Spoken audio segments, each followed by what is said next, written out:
Hi, my name is Boling Bolokwe, but I hope you'll get to know me more by my moniker, Atmos.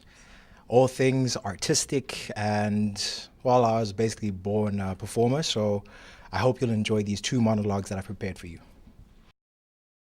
Well, I'm finally 20, and I'm glad to be out of my teens because teenage girls are a hassle. Because teenage girls will be on a date with you, and they'll say things like, "I want a guy who's hot, and he has a car, and he has ambition, and he's got things looking up for him." And then a guy will say, "I want to go who's hot," and then you become the villain because, oh, you're so shallow.